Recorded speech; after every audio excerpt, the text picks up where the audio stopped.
making game plans was not that big a deal, to be honest with you, because of the method of which we practiced.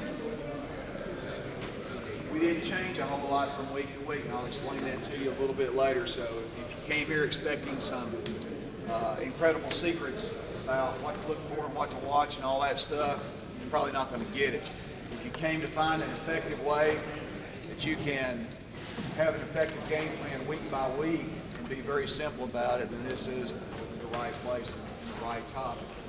I'm going to talk some about philosophy too, and about some of the things that I think are important in being able to make this system effectively, which is, again, it's not as much as part of game planning as part of it is life planning for this offense. Just trying to make sure that the deal works year round.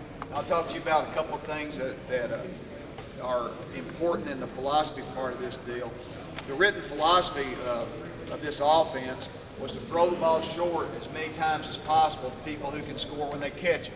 When we remembered that, we were extremely effective. Throw the ball short as many times as possible to people who can score when they catch it. You've watched a lot of the big plays that we've made on tape. You've seen a lot of those plays. You know, you got Couch who gets $50 million to sign with Cleveland. And most of his effective plays were little bitty old short balls. There wasn't a whole lot of down the field throws. We could throw the ball down the field, and when it's there, we took it. But most of the time, we were able to set up an offense to where that any quarterback could be effective in that system. And I think that's important to understand, is that when we game plan, we're as much about our personnel as we are about their scheme and what they do. What we want to try to be able to do on a week-to-week basis is take our personnel and put them within our system in the best possible position for them to be able to make plays. And that may not change from week to week. Like if you saw with number 32, you watched the tapes, you've been with me through this whole deal, you've seen that number 32 coming out of the backfield was effective no matter who we played. It didn't matter whether it was Tennessee, didn't matter whether it was Florida, didn't matter whether it was Georgia, it made absolutely no difference. So in a week-by-week basis, we were going to run Y cross and have H run an option. We were going to run what we call Y cell and have H run an angle. We were going to run 6-18 or Y stick, which you've seen, and have him run a shoot or an arrow. We were going to try to make little bitty 2- and 3-yard throws. Put him against the least likely defender who could cover him, which again with him was pretty easy. But what that also meant was that in personnelling the game plan is that he was our age. But a lot of times we would have to switch formation to make him on the right side, to make him become our head in order to get matchups that we want, or maybe in order to run routes that we want to be able to do. As I said earlier today, one of the best things I'll talk about a little bit more in depth of what we do in our system is that every single play that we call a formation and the play is on the chart that we're going to call, we are personnelling people into the game. And you say to yourself, well, Coach, we don't have that many personnel. Maybe not true. I know as a high school coach, I didn't do a good job of that. I didn't understand. I lined up the best guys and let them play. And then I had a guy over here who was good at something, but he wasn't effective at most things. But what I should have done was use him at the things that he was good at. Okay? And that's some of the things that again, are important in a week-to-week basis. The second important point in this concept and this offense on a week-to-week basis is that we played in the extremes. Okay? We played in the extremes. And here's what that means. We can't run the option. Here's why we couldn't run the option. We couldn't run the option because of practice time, not because of concept or philosophy or belief. The option is a great deal. People who live in the option are just as effective as what we do. The only difference is they live in another extreme. We live in the extreme of throwing the football. Okay? We're going to throw it 60 to 70% of the time in this concept of offense. So therefore, in our practice, we're going to have to practice that 60 to 70% of the time. Here's why that's important. If you live in the extremes, you get good at it. Okay? If it's something that you believe in and you practice it on a daily basis, on a weekly basis, you're going to get very good at it, no matter what it is. Just like lining up wishbone, which I've done before, and run power and counter and misdirection football and play action. We were really good at that. That's all we did.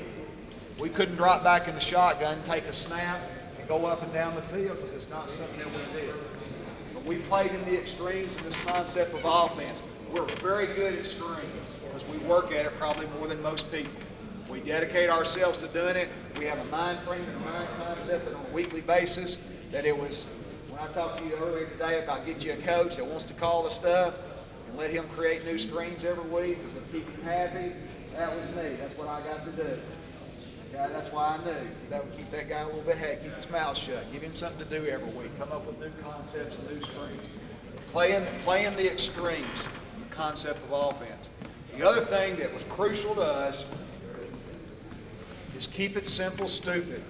When we were not good, you could go back to a T in detail and you could see us trying to get too smart, trying to outthink ourselves. I used to hate it if our head coach had too much time on his hands. I knew that he was going to be thinking about something. In spring and May, when we were out recruiting, you bet your butt when we come back from May recruiting, because he didn't go out, you can bet your butt that we were going to have a whole bunch of new stuff when we got back at the end of May. Because he was bored, and he was creating all kinds of new stuff. And normally, by the time that the first week of practice is over with, or the second week of practice is over with, most of that stuff didn't work, and we were done with it. But we all knew we had to keep our mouths shut, let it go, let it happen. At least he was, smart enough most of the time that we get rid of most of it. Sometimes we didn't, and sometimes we got stuff in that helped us. But here's what our package was, guys. We had 5 drop back passes. The mesh route that you've seen, we've gone into games before and run that 20 to 25 times in a game before. The exact same play, over and over and over and over again, with maybe 1 or 2 what we call tags. A tag would be calling a player by position and changing their route. So the mesh route to us was 92. We could go blue right, Z fly 92. We lined up in a 2-back set, tight end, flanker, short motion, snap the ball, then run 92. Now we could go blue right, Z move 92. Now we go, Z moves all the way across the formation, runs the corner route to the left side. Same exact play, nothing different for us, nothing changes. Now we go blue right, Z move, all the way across the formation, 92 switch. Switch, what's that? That's a tag. That tells X and Z to switch routes. X now runs the corner route, Z now runs the mesh route. Now we go blue flop, put Z all the way over here and line him up. Z move, all the way across the formation, 92. Nothing changes except the motion. We run the corner route. Blue flop, Z fly, short motion, 92. Corner route to the left. Blue flop, Z fly, 92 switch, corner route, mesh route. Okay? Blue flop, Z fly, 92 switch, PCP. Now what have we done? We've tagged a post to the man who normally runs the corner route. We've said PCP, which was post corner post, which is basically just post. That's all it was. I don't know why we call it PCP. And then we might tag another word, H wheel. We could go blue flop, Z fly, 92, PCP, H wheel. Same exact route, same stuff we practice every day. Make 1 or 2 changes by changing the route. Now we've got one play that ends up looking to the defense like 8 or 10 different things, but to us, we practice it the same way every day. Okay? Then we went to 93. Okay, we had 92, 93, 94, 95, and 96. That was our 5 basic drop back routes that we used to have. We dropped 96 because it worked too good. I went back and looked at the stats. We were like 65 to 70%, average like 12 yards per attempt, and it worked so good we said, it ain't working, let's drop it. We added another play, and we put it in. Actually, it was a good play. It worked pretty good for us. Maybe time, I'm going to show it to you here a little bit later. But we had those 5 basic drop backs that we could make it look like 9,000 different things. And on a weekly basis, that's what our deal was. Is try to take the same play, run it over and over and over and over and over again, with different formation, different motion, different alignment, maybe with a tag that changes it and makes it look different for the defense. But again, for us, it's not changing according to what the defense does. It was changed that. So keep it simple. 5 basic drop backs. That's all we had. Our whole entire scheme. Then we had a about from 4 to 6 quick game passes. 3-step drops are in the gun. Catch the ball, set the feet. You've seen a couple of them this morning if you watch through the stuff. And then we practice those on a daily basis, which I'm going to talk about here in a minute. Then we had our screens. Randy, Larry. Randy to the right, Larry to the left. All we have to do is say who's going to catch the ball. H Randy, Z Randy, Y Randy, F Randy. Okay, how do we get into the formation? We might line up in blue, a 2-back set. H move, bring him out of the backfield and run H Randy. No big deal. It's just H Randy to the offensive line. Everybody knows if they're not catching the ball, they just count from outside in. I got 1, I got 2. They may communicate and talk to each other if they need to. Every week have a different script, a different way of putting those plays in. Nothing changes. Then had the little change-up screen that you saw with Rose and Liz, where we tried to get on the outside part of their bodies and attack the outside part of the body. And all we changed now was the blocking scheme. Spend 10 minutes a day on that, which again I'll talk about here in a second, and how we did that. So now here we are. We got 5 basic pass plays. We got about 4 to 6 quick games. We've got a couple of screens on each side, and then we were going to have about 4 run plays per season. That's about all the run plays we have. We run the dive, just the base dive, which we call 30. We ran a real simple, complicated play called 34, which meant we were going to run the 3-back and the 4-hole. So we ran lead right and we ran lead left. Okay? And then we ran the stretch, or the outside zone as some people call it. We ran that from underneath the center, which was better, or we run it from the shotgun. When we ran it from the shotgun, we just used our imagination. We're in the gun all the time. Why not run the stretch out of the shotgun? But don't do it where it takes so long, where he's lined up on the left, has to come and take the handoff from underneath the gun, and then run the stretch. It takes too long. So what we did was line him up on the side that we were going to run the stretch. We cheated him into the inside leg of the guard. We didn't want him there too fast because he had to be able to read. So we cheat him into the inside leg of the guard, and on the snap, he just shuffle his feet. We take the snap, underhand pitch it to him, run the stretch play. Nothing for the offensive line to change. It's the same exact thing as if we were in black or brown or heavy offset eye sets underneath the center and run the same exact play. Nothing changed for us. And then we had the little draw that you saw that we put in, which we called 32 and 33. That was it. That was our entire deal. And then what we tried to do is every week is have some type of special play. Something that they know that they're going to have to practice. We don't care if it works. It'd be nice if it works, like run the reverse, okay? And then the next week we might run the reverse pass. We might have a halfback pass. Something that is special or unique that every week is going to make the defense the following week practice it. That's all we're trying to do out of that deal. If it's a big play, that's great. If it's not a big play, what does the defensive coordinator do now about the 5th game of the season? They're practicing for the reverse. They're practicing for the double reverse. They're practicing for the halfback pass. In that defensive back's mind, he's been told over and over again, you got to think about this. And that's all we tried to do is plant those seeds in their mind. So every week we're trying to do something, but we're trying to keep it simple. We're trying to have a system that we can practice the same way every week for every game and not ever change. And I think that's one reason why this system has been so effective wherever it's been put in. Because I can tell you this, guys, you go around the country, there's not very many people who have done it. But the ones that have done it have done very well. I gave you the information the first night that we talked, is that Coach Mummy, when he was at Iowa Wesleyan, broke all kinds of records, offensive records. Valdosta State, the same thing. University of Kentucky, the same thing. Great offense there. All 4 years that we were there. Mike Leach takes it to Oklahoma. First year they're there, they win 7 games, go to a bowl, increase their production, finish in the top 10 in the offense, where the year before they were like 104th in the nation in offense in 1 year. Okay, that was with a quarterback who no one recruited, who ended up being the Heisman runner-up this year, and Josh Heupel, who could throw the ball, if you've seen him, about 45 to 50 yards, and have a great arm. Mike left. Coach Mangino took over the offense, kept everything basically the same, had a little bit more hard-nosed run stuff inside the 20-yard line than what Mike did. They won a national championship, were in the top 10 in the nation in offense, and had a great defense to go with it. Coach Leach goes to Texas Tech, same idea, same system, same concept, same practice philosophy, same screens. I got all of Oklahoma's tape from 1999, the first year that Leach was there. It was like watching a mirror image of us. Everything identical, everything the same, okay? And they practiced it the same way that we did. So the system works, the plan works. It's just a matter of making sure that you have a philosophy. And I think that you have to be able to, if you're truly interested, which most of you probably are, you wouldn't be here at, what the hell time is it in California? 6:50 or something like that?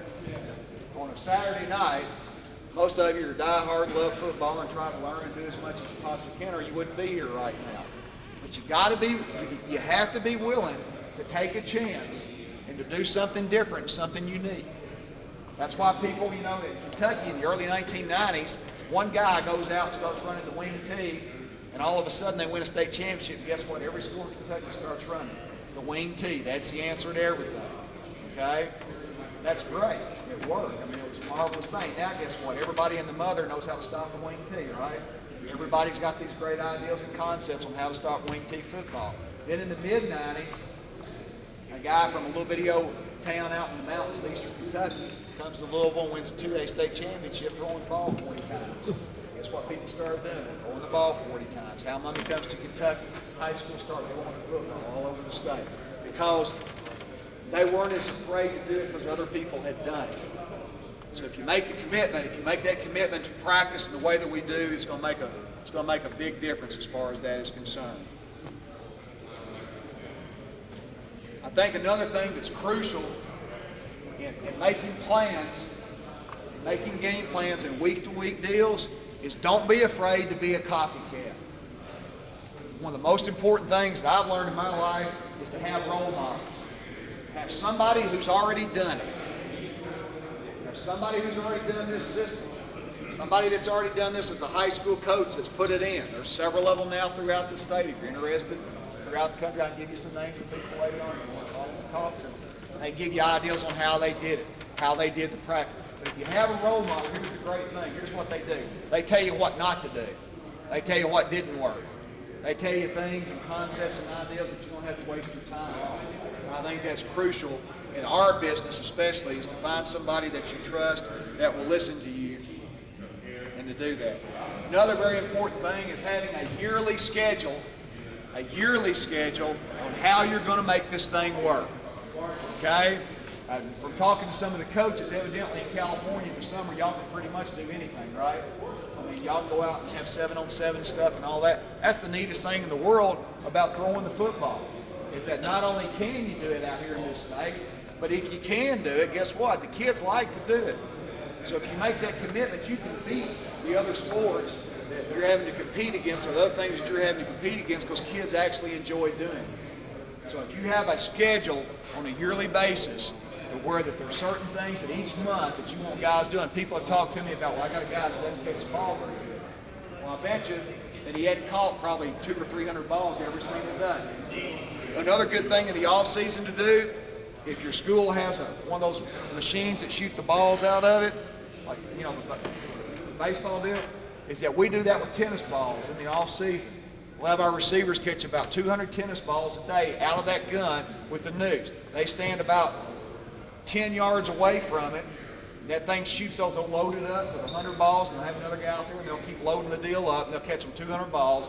And what we do is that thing comes, we practice noose. Look it in, exaggerate the look, and throw it down, because it's a lot more difficult than what you think. But what it does is it makes them focus on a small object. Okay? You say, well, what does that have to do with game planning? It's got everything to do with game planning, guys. If we don't catch the ball in this offense, we don't win. If we go out and drop 10, 11, 12 passes, guess what? We got beat. Okay? We've got to be able to catch the ball. So that's a daily thing that guys have got to be able to do. Is to focus on that. You need a plan for it year-round as to how you're going to get better. Not only catching the ball, but at running routes and at all the other things that you've got to be able to do. All right, let's get into the practice routine and how we game plan to get ready for a ball game. I'm going to start with Friday before the next Saturday that we play. And I'm going to do everything because I know some of y'all play on Saturday and some of you play on Friday. Friday before the game that we play on Saturday, that's when I started, and that's when myself and Coach Morris, the offensive line coach, is now the head coach at Kentucky, that's when we would begin to watch film of the opponent for the next week, even though we were fixing to play the next day, the opponent that we were going to play. Because what it did was it gave us a little bit of a feel of how our brains needed to be thinking when we came in on Sunday morning. We didn't do any breakdowns or stuff, but we watched just enough tape to get a feel, to get a concept, to get an idea on our head. Not something to distract from the opponent that we were playing the next day, but enough to get our minds going in that direction. Okay, then of course on Saturday we played whatever we played, and then on Sunday, here's what we normally did. On Sunday, when we came in as a staff, we watched, the opponent that we had just played. But then what we did is that each one of us individually did our own thing to prepare for that week. When I was the running back coach, myself and Coach Morris would make a blitz tape. We would take all the blitzes of the opponent that we were fixing to play. We would break it down to where we got each one of the blitzes on tape. Not every single time that they ran the same blitz, but at least each blitz that they do one time on tape. Now we can take those tapes, and like you guys can do now, is you can make a copy of those, and each week have your kids bring it back. So if you've got a couple of running backs that are having to make the calls back there, you've got it in, you've got it broken down into a simple system of 5 or 6 different things that they look at. You hand them all out of tape. If 3 or 4 guys are going to play, hand it out to them on Sunday. Here's the blitz tape for the week, guys. Come in on Monday. I want you to be able to make the calls off this tape for us. Okay? So on Sunday, we tried to get the blitz tape finished and have to be able to get it out on Monday to the players so if they want to take it with them, that they could be able to do that. Okay? Another thing that we started doing on Sunday was making our zones of the field tape. Okay? In a minute, I'm going to talk to you about all the zones of the field and how we called a game. We would make a coming off tape. What did they line up in on the goal line to the 5-yard line coming out? Okay? What was the basic fronts that they gave us? We didn't make an open field deal, but we'd make a coming out deal, and then we would make a goal line tape from the 5-yard line going in. What was the base things that they gave us? Because here's why. Those might be different concepts and different things than you're going to see in most of the rest of the field. So we would make a tape to try to give our players the advantage to be able to see that we could show them in practice the next day.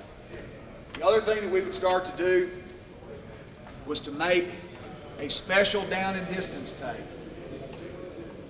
If there was going to be a week like this year, last season against Florida, we made a decision on Sunday that our defense wasn't going to hold them to less than 50 points. If you talk about Friday, that's Friday.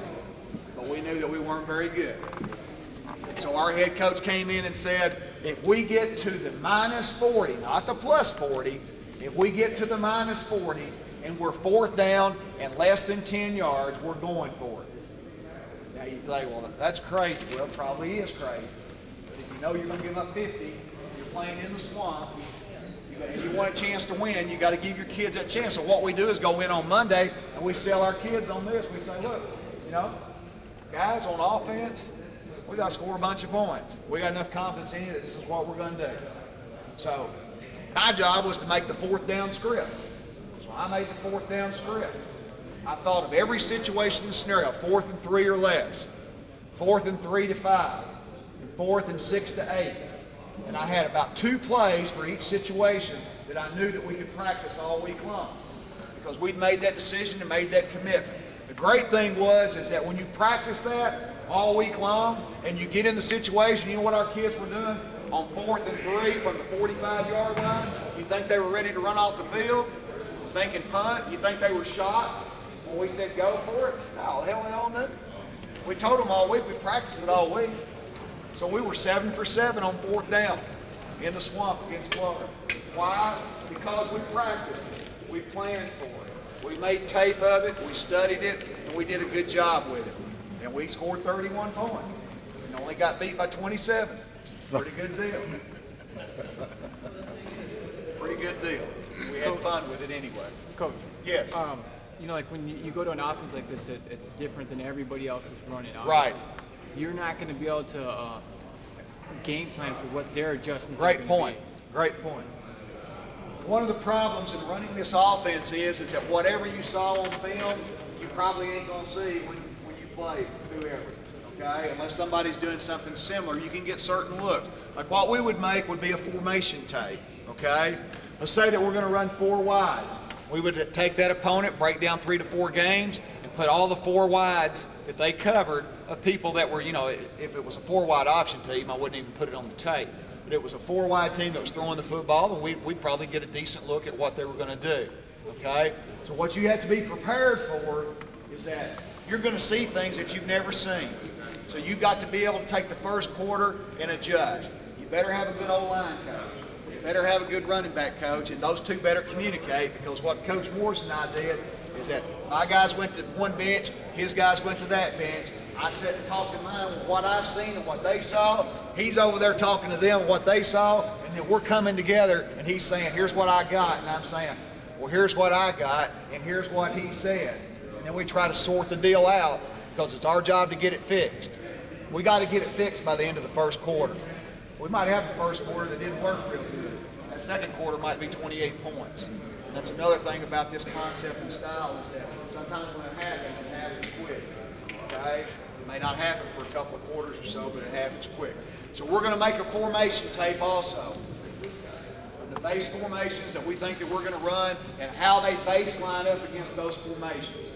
The good thing about doing that, guys, is that you may make a formation tape, and let's say that you go to what we call early rights. You got a tight end, 2 wide outs, trip side, and they constantly play 2-on-3 to the 3-man side.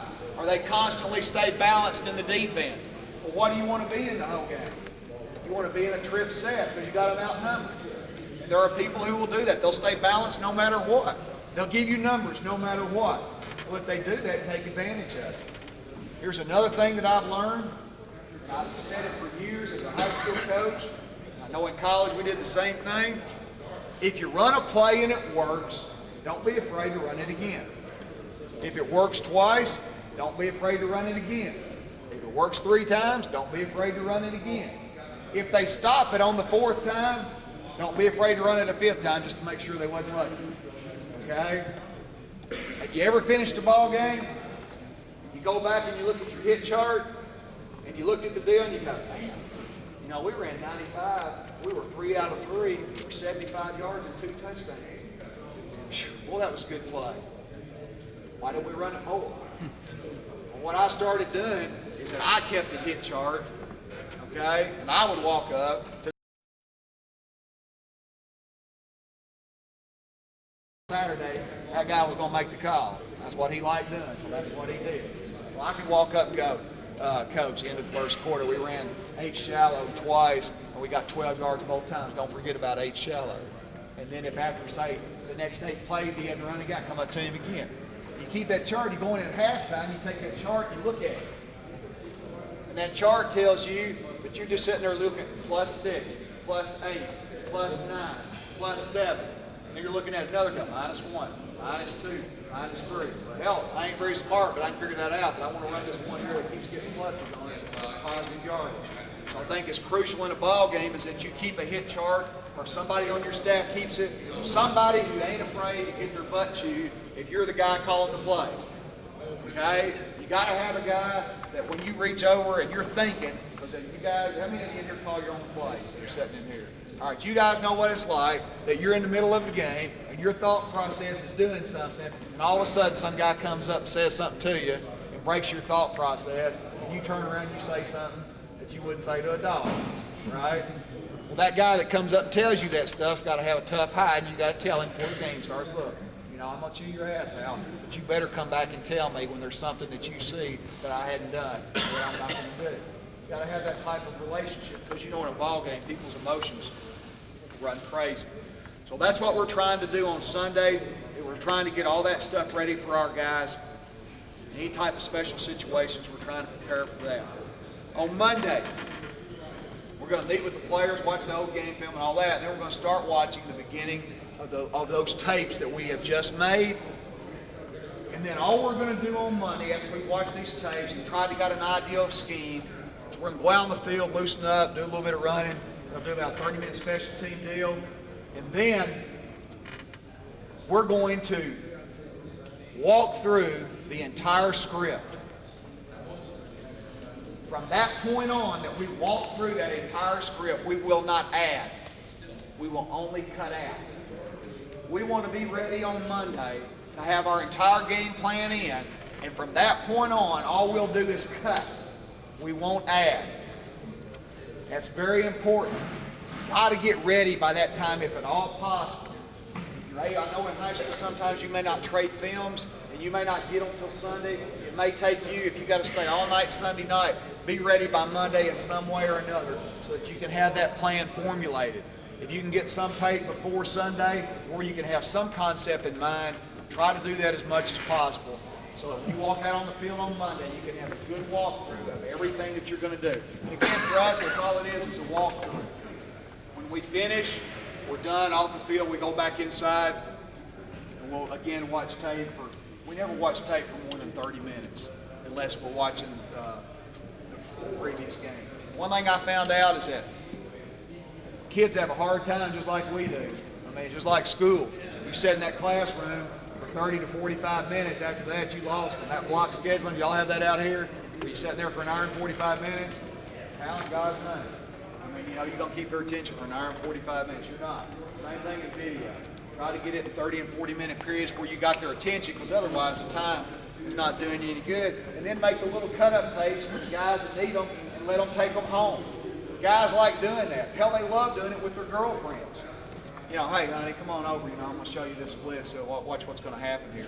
I mean, they love doing that stuff. Sit down, they show her the blitz, and they act like they're real smart and tough and all that good stuff. And it's not something, you don't have to have a whole lot of money or a whole lot of tapes. They got to bring them back every week so that you can do that. When do you guys watch your team? We watch it on Monday.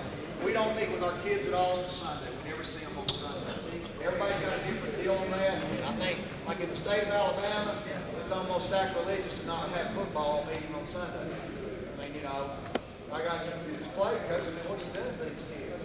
I mean, matter of fact, you need them there Saturday. Most of them do. They got them there Saturday morning. They got them there again on Sunday. It just depends on what your community and your climate allows you to do. With us, in college, we were limited by the 20-hour rule. So we broke it down to where that after a game on Saturday, we didn't see our kids on Sunday. They went to the medical people, they saw the trainers and all that stuff. They took care of all that stuff without us. And then on Monday was our first time that we met. Okay? All right, now on Tuesday, we began our basic normal practice schedule. And I want to talk to you about that now as to some of the different things and how we practice. Because this is important to understand.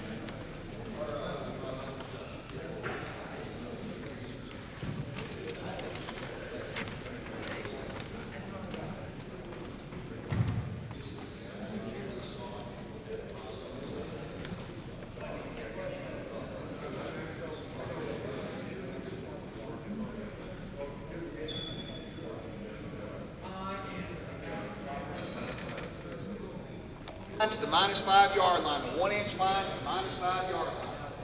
We call that coming out. From the -5 to the -20, we call it the yellow zone.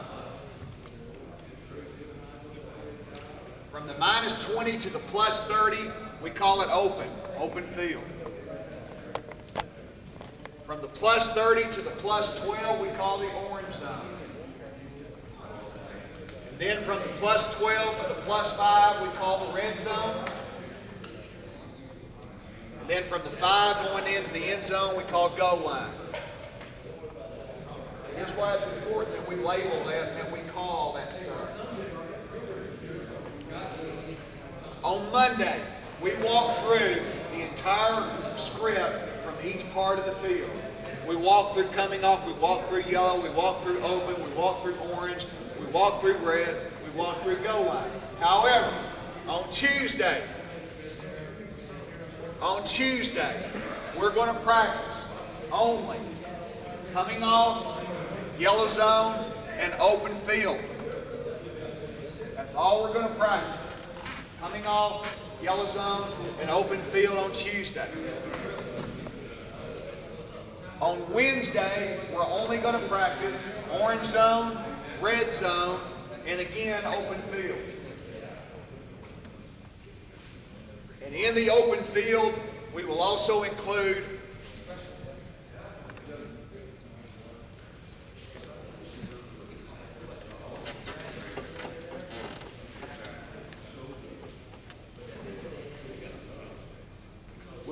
big plays and special situations.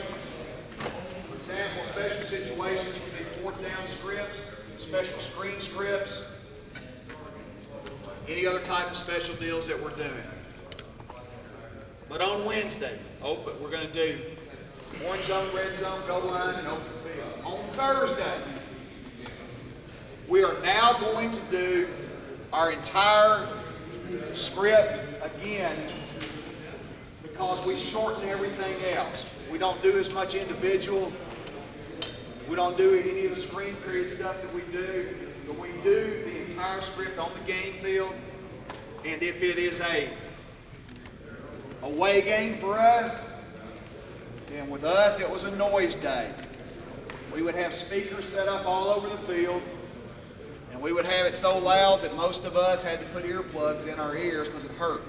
I'm thinking about suing them for having ear damage. I can't hear about half the time now. I think that's why. It sounds good to me anyway. Okay? So, here's why this is important. We have a script for coming on. In the spring, that script will consist of about 3 to 5 plays. In August, those same 3 to 5 plays will be on coming off. In September, those same 3 to 5 plays will be there on coming off. In October, those same 3 to 5 plays will be in the coming off script. And in November, and hopefully in the bowl game, those same 3 to 5 plays are going to be there. Guess what? When we're on the 1 yard line, you think our guys are nervous? You think they're scared? You think they wonder what we're going to do? No. They know it like the back of their hand. They know what we're going to run. They know what the play calls are. We might change a little bit of a formation. We might change a little bit of emotion, but they understand that when we're in coming out, is that we're probably going to line up in 2 tight ends. We're probably going to get underneath the center, and we're going to line up in an offset eye, and we're going to run a play. It's probably going to be something like black right, 34, or brown right, 34. And we might add another word, Cincinnati, 84. Here's what that would mean. Is that we've lined up, we're wanting to run the ball. We're wanting to get out, at least our goal is to get out to at least the 8 yard line where our punter is not having to stand on the back line.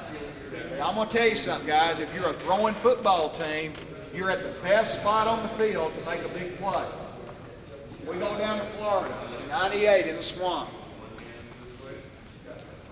After, this is the opening drive, we gain about minus 3 yards, something like that. They go down and score. We gain about minus a yard the next drive. They go down and score. It's 14-0. They kick off. We end up with the ball after a penalty on the 1 inch line coming out. There's 90-something thousand people who have gone absolutely berserk. You can't hear anything. We practiced black, or in this case it was black. No, it was black. Black, right, tight. 34. Cincinnati, 84. What we're telling our team is that we're going to run 34 if they've got 2 safeties deep. If they have 1 safety deep, and they've rolled a safety down, and we got single coverage on Z, who was Craig East, who was a great player, got drafted in the 3rd round, plays for the Bengals now. If we got single on him, we were going to go Cincinnati, Cincinnati. And that meant that we were now running the second play that we called. We called an either or. We're running 34 or we're running 84. 84 meant we were going to come back and fake 34 and now throw the ball up in single coverage to Craig. We've been practicing it for 5 weeks. This was the 5th week of the season. Our players knew what we were going to do. We walk out on the field, we're on the 1 inch line, we're down 14-0. Couch comes up, safeties come down, East has got single, Cincinnati, Cincinnati. There we go, boom. Throws about a 25-yard fade route, East goes up, the other guy falls down, he catches it, he goes 99.5 yards for a touchdown. Now we're down 14-7. Everybody's going crazy. What a gutsy call. The swamp is totally silent. Man, can you believe that? We've been practicing it for 2 years. It's the first time we'd had the situation where we got a single safety and check to it and made a big play. Okay? That's why practicing that part of the field is such a big deal. You may go 3 weeks, guys, and never be in coming off. But you know what? When you do get coming off, you need to have something that your players are confident in. You need to have something they feel good about. You need to have something that they know week in and week out that they're going to be able to line up and do something that's going to be successful. Coach Mummy, our head football coach, loved to be on the 1-inch line. You know why? Because he was a stat guy. He loved stats. He loved looking at the end of the game and saying we had 600 yards of offense or 500 yards of offense. He got mad when we ran a kickoff back to the 40-yard line or 50 yards because that took away 30 or 40 yards of a drive. Okay? So he's tickled to death. We're on the 1-inch line. He's like, wow, man, look at all the yards we can get here. You know, besides the touchdown at the end of the deal. All right? Next part of the field, the yellow zone. So what I'm trying to tell you is, coming off, we practiced it all year long. We're going to have 3 to 5 plays. That's it. Probably not ever as many as 5. But we've got 3 to 5 that we may have practiced. And then when we get to game day, we may have only scripted 2 or 3 on that script. In the yellow zone, we're going to have somewhere between 4 to 6 plays. Now what have we done? We've got a little bit of room. If we want to go the shotgun now, we can, but we probably and may still not go the shotgun at the -5, -6, -7 yard line, but then again, we might. What can we do now? Okay? Well, probably for us, those of you who watch some of the stuff today, we're probably going to have a shallow scripted there, or shallow with the cross, dig, and we're probably going to have Y stick scripted. We're also going to have a run scripted, and they're all going to be paired together to where we're going to call either or. We may come up and go, Ace right, 618, Cincinnati 35. So what have we done? We've said, all right, we want to run Y stick. However, if they overship and we have grass in the 5-hole, we would like for you to check on 35. He comes up and he sees the grass and he goes, Cincinnati, Cincinnati. It means we're running 35. We've called 2 plays in the huddle. Again, the point of emphasis is this. What we've done is that we've set them up for success for that part of the field all year long. We're not going to change the script hardly any because there's not going to be that many things that are going to be done. There's not going to be that many times that we're in that part of the field. Now, we're definitely going to be there more than we would be on the goal line to the -5. So we can have a little bit more leeway. Then we have the open field. Every week, we would have a different open field script that would change every week. Everything changed. It would be the same play, same type of stuff that we do out of our base of what we do, but it wouldn't be the same. Yellow zone hardly ever changed. Coming off hardly ever changed. Goal line hardly ever changed. Red zone hardly ever changed. But the open field script would change from week to week. We might script as few as 8 plays. We might script as many as 25. I personally depended on the quarterback as to how many plays that I would like to script. With Couch and Bonner, first 3 years, the shorter the script, the better. You like to have an 8 or 10 play script at least, because what it does is it lets the team do something that they know exactly what they're going to do. They know everything that could possibly happen because you've practiced it all week long. You feel good about it. But with those guys, they were so good at check is that we could go formation check, line up in formation, let them come up and call the best play. It made us look a lot smarter when we did that, is that the sooner we got out of that rhythm of the script, the better off we would be going no huddle, formation, check, let the quarterback make the play. Let the quarterback make the call. Okay? But if you're not that confident in the quarterback, the best thing to do is to have a longer script. We had scripts this year that were sometimes from 18 to 25 plays. And that might take us through the first half. And what we've done in that script for the first half is that we've made a script that we want to give them every formation, every motion, the things that we want to see, so that we can go in at halftime and make the adjustments to come out now with a very short, simplified script off the things that they do. Now, here's a great suggestion. Let's say that you run that 20-play script. And at halftime, you've scored 28 points and you got 278 yards. You know what would be a good idea the second half? Run it again. Go back and start again. Start with number 1. That's how we did it. It was real complicated. That's how we did it. The quarterback had a wristband.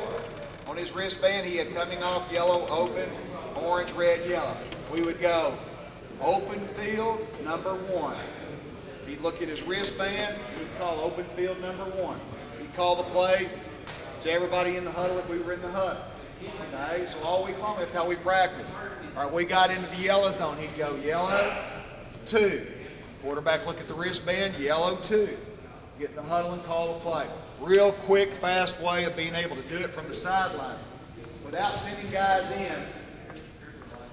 The best coaching experience I ever had in high school was I coached with a team that was a wishbone power football team. Didn't run the option, they ran power football. Power, misdirection, play action, pass.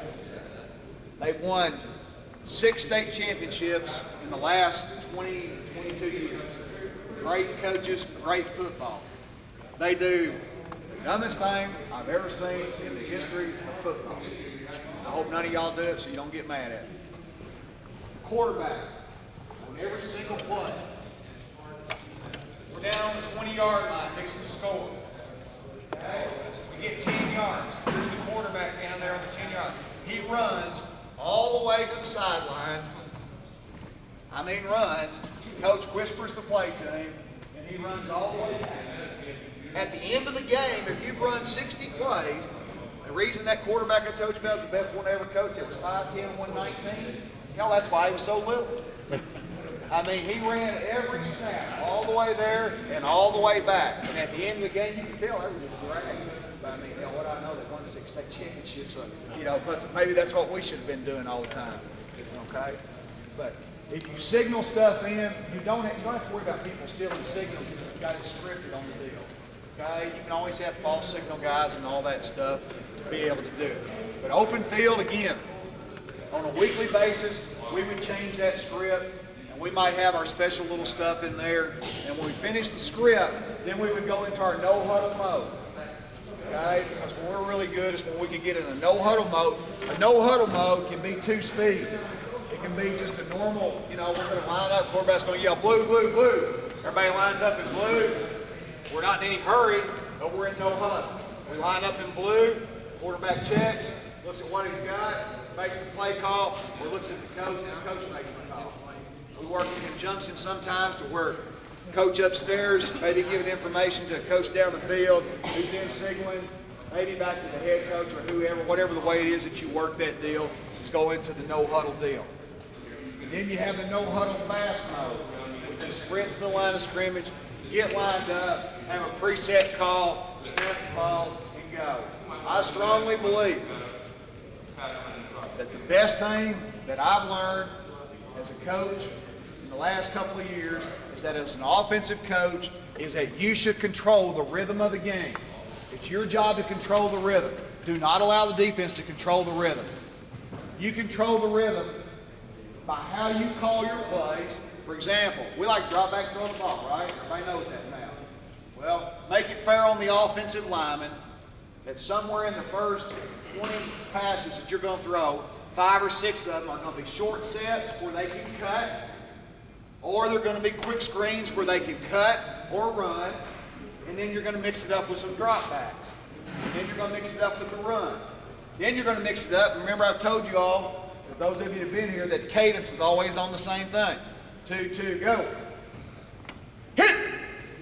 Ball snap, non-rhythmic. Guy goes in motion, ball snap, guy doesn't go in motion, 2, 2, go. Hit! Okay? Now, he goes in orbit motion, 2, 2, go. Hit! So it's non-rhythmic. But to help your old line out, what you need to do is control the rhythm. Is to somewhere along the way is you give your dead call, your no play call. Okay, you can do it in the huddle. You can go brown, sharp, brown, sharp. And all year long, sharp means no snap.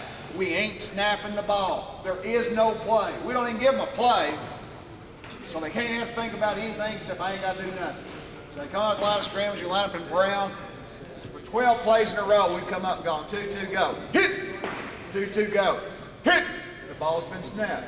Now we come up, we're running brown shark, brown shark. Shark's the key word that there's no snap. 2-2 go. Hit! Hit it! They jump off sides, we take the snap. In the high school, you got at least 5 yards. In college, we didn't get contact, we were throwing for a touchdown. All of our receivers knew they now run a vertical route, and we threw the ball up. But what have we done? We've helped the old lineman with cadence. Now that guy's thinking. The defensive coach is over there yelling, "Look at the ball, you idiot!" And the guys go, "Ah." So now we've changed the rhythm, okay? Now we also can change the rhythm by every now and then is either do it in the huddle and really talk about, look here, first sound. We're going on the first sound. A strike 36 on the first sound. Everybody got it, first sound. You know, if you're doing something different, you got to talk to them different. Now we come up, we get lined up, quarterback walks up slow. Hit! We got on the first sound, we run the stretch. Okay? It's got to be a play that you don't care what they line up in. That's a play that you're going to stick with it no matter what. I've seen people do it another way. I was coached a guy that said, okay, we can go on first sound, but here's what we're going to do. They get lined up, the quarterback's going to come up, and he sees something that looks like, oh God, they got the strong safety walked up, he's coming on an edge blitz, he's going to blow us up, he's going to go, easy, easy, you know, come up like that. We never got that far, but it sounded like a good idea anyway. The other way, we talked about the other day, or seems like the other day, probably this morning, is that you just ran a play, okay? You got the right personnel in, you can script it into the script. You got your personnel in for that formation. And you run a play, and the next play, the quarterback starts yelling, quick, quick, quick, quick. All of a sudden, everybody now attacks the line of scrimmage. They get lined up, and you've got your designated quick play for that week. He comes up, snaps the ball, and for us, it was probably going to be the stretch. Okay? So now, what have we done with rhythm? Same cadence, same cadence, same cadence, and all of a sudden, we trick them. We go sharp, and we don't snap the ball. Then all of a sudden we come up and we go first sound. We snap the ball. Now all of a sudden we've been trotting back to the huddle all week. And now all of a sudden, instead of trotting back to the huddle, you hear quick, quick, quick, quick. Everybody runs the line of scrimmage, we snap the ball. They got subs coming onto the field. You got 13 guys on the field. Great deal. Makes defensive coaches mad. Then as the weeks go by, you have a little change up in the deal. And what we did was we had something we called Quick Italy, Quick Italy, Quick Italy. Well, Italy to me, since I've been a little kid, when I hear Italy, I think of what? A boot, right? So now we've been running the stretch. When we go quick, quick, we come up, you go, Quick Italy, Quick Italy. And then we're going to run 36, bootleg left. Okay, so now Quick Italy, Quick Italy. Boom, bootleg, come back, we got another little change-up play. Now you really want to screw with them. As you come up, quick sharp, quick sharp, quick sharp. What did sharp mean? Shark meant no snap, right? So we all sprint to the line of scrimmage. Hit! They jump off sides, we got 5 yards. Those are ways that you can control the rhythm of a ball game, which again, to me, now you can take an inferior offensive line that's not as good athletes as the guys lined up against them and have a chance to win. Okay? And those are things that you can start teaching from the first day. All those things are worked on all throughout the week. All right, the orange zone from the 30-yard line to the 12-yard line would normally have between 5 and 8 plays.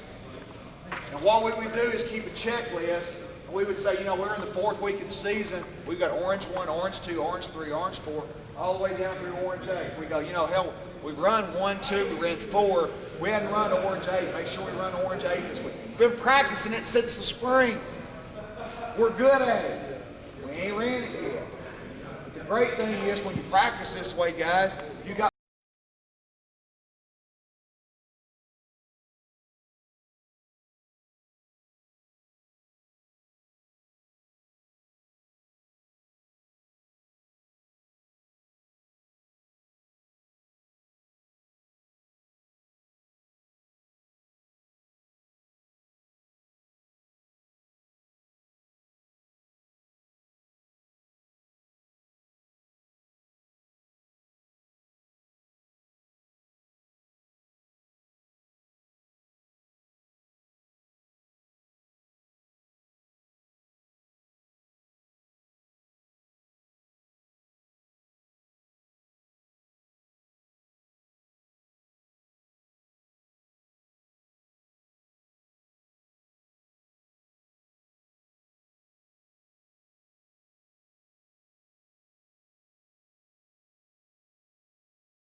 again, try to keep it simple. Yeah. In the red zone, on the white corner, the Z route was a vertical. Z route was a slant, a delayed slant, where I had to wait for Y to clear first, foot fire, there he goes. I clear, if it's zone, remember down there, sometimes they wall you at the goal line. I could go over the top, just find the best grass. If they drop too deep, settle it up and stop, okay? On the goal line part, again, we did a lot of check stuff. Now, we weren't, I can't brag about this year's goal. We were, you know, the thing that really makes me mad is that 3 years we were damn good in the red zone.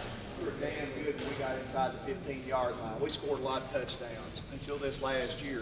And all of a sudden it was, well, the system doesn't work. It had nothing to do with the system. We didn't work. We didn't do a good job. It was coaching. It wasn't anything but that. We did a very poor job in that part of the field. We didn't make as good of decisions as what we should have in that part of the field. Look at what Oklahoma did in the red zone this year with this offense. They ran for about 27, 28 rushing touchdowns in this offense. Most of them were in the shotgun. Okay? They would line up in black and brown in the heavy set and run the football every now and then, but mainly what they were doing was taking Heupel, lining it up in blue in a two-back set, and letting him do exactly what we did. Check to the lead, check to the dive, run the corner route or 8, and the only other thing that they did that I really liked is about 3 times the entire year is they ran the speed option with the guy that was as fast as me. Okay? They took the snap, they got man press all over the field on the goal line. He took a couple of steps and pitched the ball, or he faked the pitch and he ducked it in because he was smart and he knew how to do it. And I thought that was a great changeup for them to have. If I'm running this offense, I'm going to have that in. I ain't going to do it but about 5 times a year because I don't want my quarterback to take those hits, especially, you know, in some of the deals that we had in the SEC. You don't want them to take that type of shot. But what a great deal, because you know what it does to them? It makes them think about it all year long because they don't have an answer for it. You know, if you got a Michael Vick, you do it more than that. But you got to worry about, you know, losing somebody like Michael Vick too. Any questions on that? Yes. Not necessarily that close, but that wristband you're talking about. Yeah. How many plays do you put on that thing? Good question. I've never used one, but I've seen them used. I don't. Depends on your quarterback's eyes. Okay? We can magnify the thing down to where we could get as many as 65. Okay? On that little wristband deal. I mean, basically, you don't need to move it around. You know, it'll basically wrap all the way around the deal if you guys have used it before, covered with plastic. If his eyes weren't real good, you may only be able to get 45 to 50.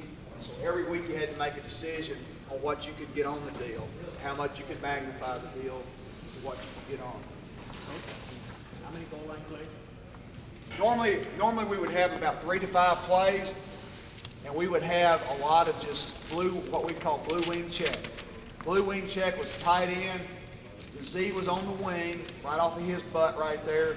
2 back set, 1 wide out to the left. And we would come up, and if we had any type of grass at all, we wanted to run the football. If we didn't have grass, we were going to run Y corner.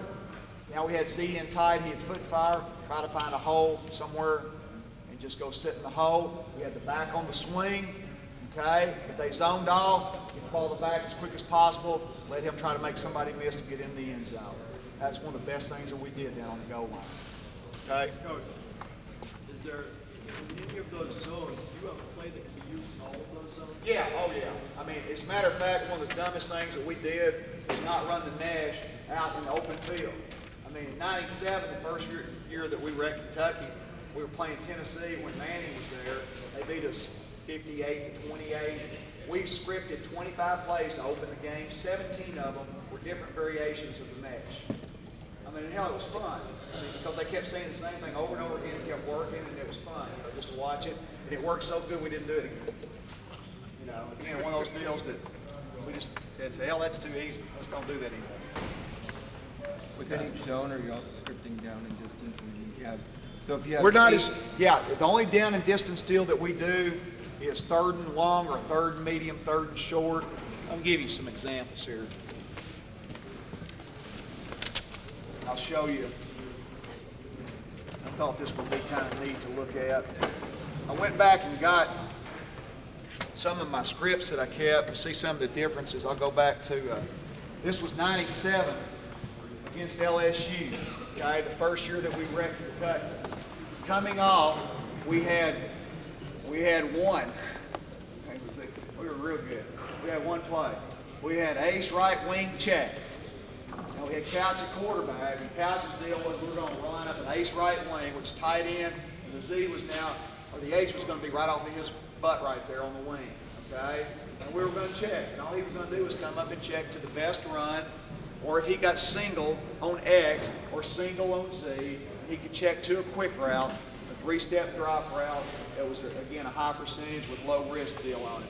In the yellow zone, we had 5 plays. In the orange zone, we had 7. In the red, we had 5. On goal line, we had 4. And then we had third and extra long, which eventually we started calling big plays. We changed it. It's funny looking at this stuff to see how it's changed in a 4-year period. And on the big play deal, it was basically our 90s, our drop back stuff, and our shallows. Okay, that's what we had on that script. Now, we get into the year 2000. The words got bigger. Look at that. Got a different typist that typed them up for me because I can't type. Okay.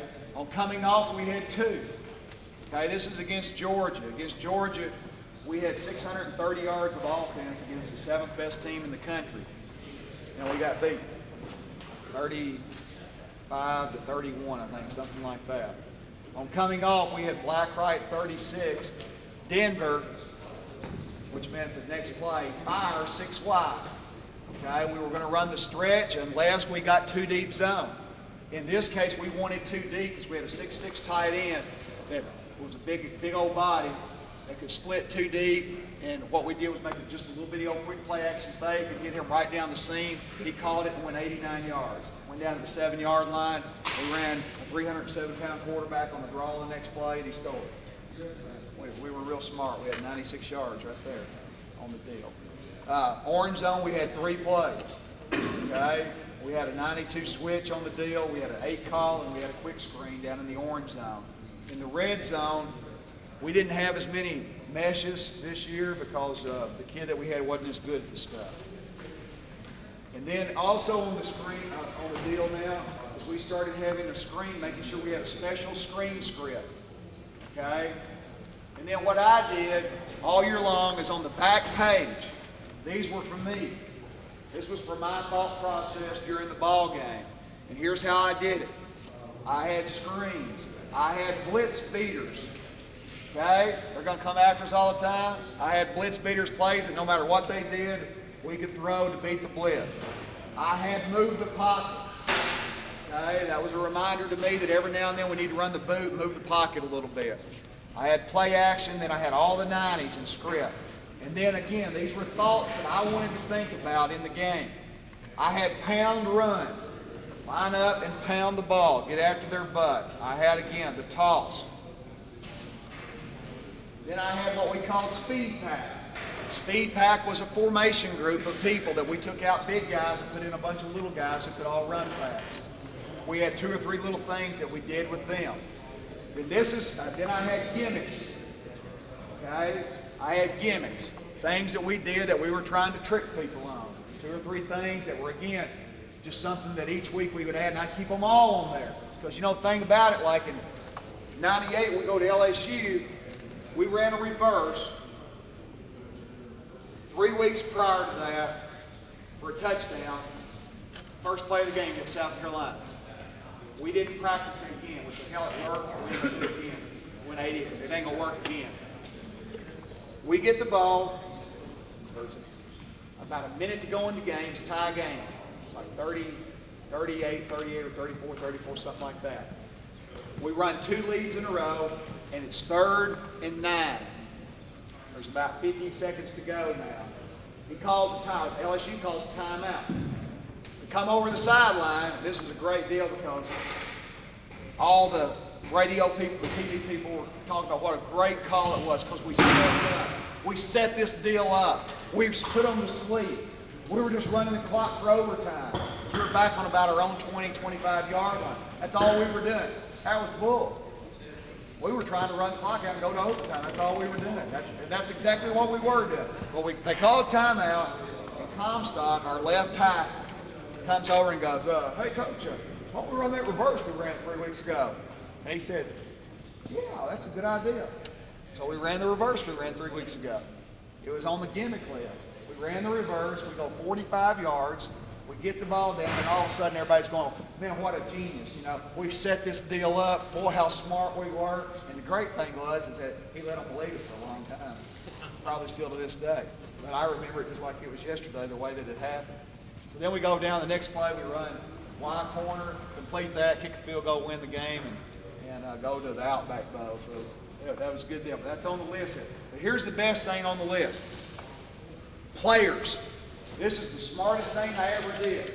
Script players. Don't script play, script players. I got on here Scott. That guy needs the ball about 15 times to 20 times a game, and I want to look on here and go, damn, he's only touched the ball 3 times. I need a Chad Scott play. So I look on here, here's my Chad Scott plays. Now I got a Chad Scott play. I got plays, I got people's names on here that need the ball. And if I look down at that script and I see the guy that needs the ball has only got 4 touches, something's wrong. And I'm going to look to his name and go, I did not think about that. And I got a play just specifically for them. The other thing I got on there to remind me is rhythm. Rhythm, rhythm, rhythm. And what I do is that I look at this chart, the zone chart, and then when the defense is over, I flip to this chart. And it helps me with my brain thoughts. Is that, you know, it just makes me remind, I ain't very smart. I mean, I don't know about y'all, but I watch those guys on TV in the NFL, and I used to look at Bill Walsh, and he had a damn thing out looking at it like this. I look at Mike Holmgren, and he's got it out looking. So I figured, you know, if those guys are looking, I know I need to look, because I ain't near as smart as they are. Okay? And then the other thing I've got is the down and distance deal. And it's all 3rd or 4th down deals. If I say 3rd, it doesn't matter whether it's 3rd or 4th. So I got 3rd and 3 or less, 3rd and 4 to 6, 3rd and 7 to 11, 3rd and 12 to 18. Okay? It's not special plays, it's all the same stuff that we've already got. But it's things that if it's that situation, I want my thought process, oh God, you know, it's 4th down and 6 and we've got to win the ball game. Damn, I'm glad I got these things. I know I practice it, and I know it's been approved by the head coach, and I know he can't fire me because he approved it. It's on there. Okay? That's the type of deal that we've got. So again, that's a pretty good idea on the charts there, on the game scripts and on the charts. We look at a couple of these and see if there's anything else that was a good idea. I want to look at some of those. We're going to be very in. Anybody else want to see this? See if you would make sure I get a nice get hired, I might need to know what I did.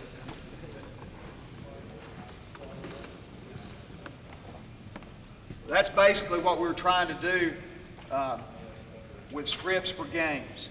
Were your overtime plays much different from your red zone? Good question. One of the smartest things, Coach Mumby was very, very smart. Anybody else want to see this? We practiced overtime all year long. The overtime script didn't change. The overtime script was the same unless we got into overtime and we used that script. Then we would change it after that. Okay? But you think about it. You may not be in overtime for 2 years. So why practice it? Because if you are in overtime, that means you're playing the hell out of somebody and you got a chance to win a ball game, maybe the difference going to the playoffs or not.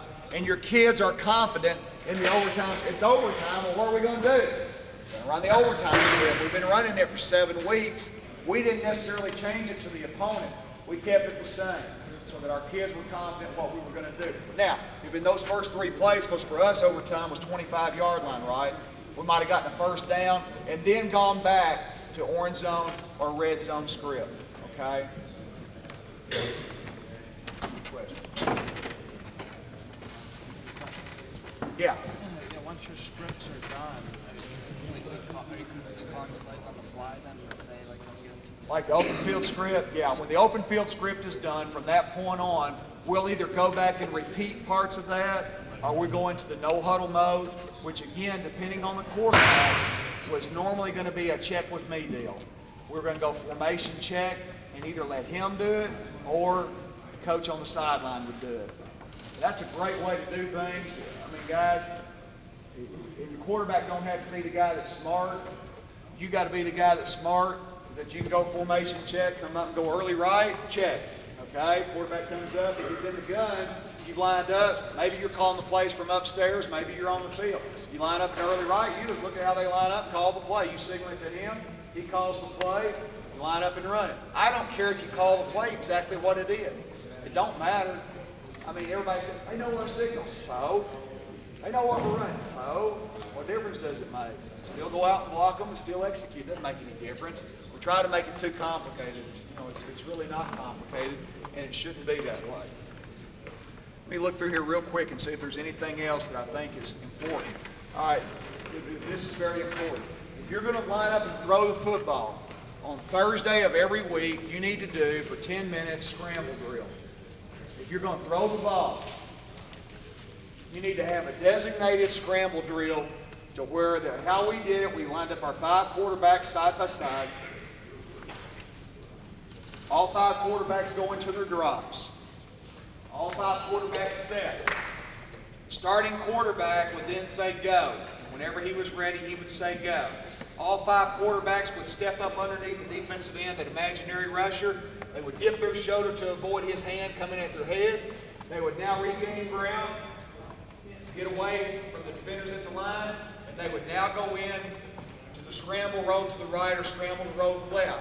All the receivers then would go to a designated scramble area. Okay? We would do this with our drop back series. With our 90 series, since that was the thing that we were going to do the most. The deepest receiver to the right side would go to the back pylon, to the right. The deepest receiver to the opposite side would now go to the goal post. Because the quarterback scrambled away from him. The quarterback scrambled to him, he would go to the pylon. The deepest receiver to the opposite side would go to the goal post. The back, which is normally the shortest receiver to either side, would run 3 hard steps up the field to the side that he scrambled to, stick it, break to the sideline, and set on the sideline. The back to the opposite side, where the scramble would be, running as hard as he could to cross the face of the quarterback as the quarterback scrambled. Here's why that's important. If you're going to throw the ball and you're going to throw, say, 35 touchdowns next year, you do this drill, about 12 of them are going to be off scrambles. They're not ever going to be perfect like you ran them in practice, but what they're going to do is that those kids are going to know that a scramble is no big deal. Why? Because we practice scramble. We practice on where to go. We practice what to do. We practice everything that can happen. There's nothing that can happen in this game that we haven't practiced and prepared for. So on Thursdays of each week, we had fun with it. The old linemen were involved in it too. The old linemen would line up, and usually what they do is they'd have some scout team guys across from them, and they would run twist. And they would just practice on twist. You know what the old lineman did was all 5 balls had to be completed. If all 5 balls were completed, they would go. That was it. Okay? If one of the balls wasn't completed, they'd do something like, play when you suck. Something like, something real intelligent that the old lineman guys would normally do. And then we'd have to reload it and do it again. One thing about this offense is that if it's not perfect, you redo it. If it's not perfect again, you redo it again. If it never ends up being perfect, you cut it. On Thursdays, we go out on the field, we go through the script, something doesn't work, coach is liable to reload it. He may reload it one more time. After that, it's off. It wasn't unusual for us on a Thursday to go 59 out of 60. Okay? In our run-through script, full speed against the scouts, to where, again, our scouts knew they better not knock a ball down. It's one of those deals where they're fixing to intercept and go, oh, no. We want to reload that deal. We want to be perfect. Okay? Anybody have any questions? Yeah. Anything else? How long before game day get these cards done? We try to get them done by Monday for the walkthrough on Monday. Now, it's not finalized, but what it is that every single day, question was, how long does this have to be finalized? It's not finalized normally until Friday, because coach will walk in and he might cut. Normally after Thursday's practice, I know what he's going to cut, because it was my job to make sure that not only all this was finished and done and correct, But also then that if I was the sub guy, let me see here. On this one here, the worst nightmare job you can ever have is to be the sub man. Okay? If you're the sub man, that means that he goes open one, and you're on the sideline, you're going, blue tight, blue tight, blue tight. And now I'm going, AJ at H, Homer at F, Haley at Y, Yeast at Z. And we're at Florida, and there's 97,000 people, and you can't hear nothing. So you know what they're doing? They are reading my lips. They have to practice all week, because if they don't get in 3 years that I was called the sub commander. In 3 years as sub commander, we never got to delay a game, we never got a penalty for that. Because guess what we did, how we practice? We practice like a game. When we get to pass Kelly, when we get to team, coaches are off the field. We practice everything exactly like game day. We're on the sideline. He says open one. My subs are here. I turn to them. If we're playing away, I turn and I make them read my lips. If we're playing at home, I can just yell their names. Okay? That's how we did that. And every single thing, if you look at this script here, every single play almost has a personnel package that I might have had to say a word. If I just said blue for 3 years, Homer and White went in the game, I didn't have to worry about it. But if there was something different, let's say that we were in black to play before, and AJ was in at H, and now we're going blue. Well, probably everything's going to be okay. But if it wasn't okay, it was my fault, and possibly I might get fired on the sideline right then. So I would go ahead and say their name anyway at that point in time. Anybody else? Any other questions? Guys, thank y'all for hanging around. Again, if y'all ever have any questions for me, feel free to call me. As I said, I go around the country now, and for people who are really dedicated about putting this offense in, that's what I do now. I'm a consultant. I travel around and I put in. People pay me a lot of money to do it. If they want to do it, I come to their school and I spend a day or two and put this offense in for people who are truly committed to trying to do it the way that we did it. But I deeply appreciate y'all sitting around and listening to me for these last few days. Thank y'all. Make sure I get those strips back.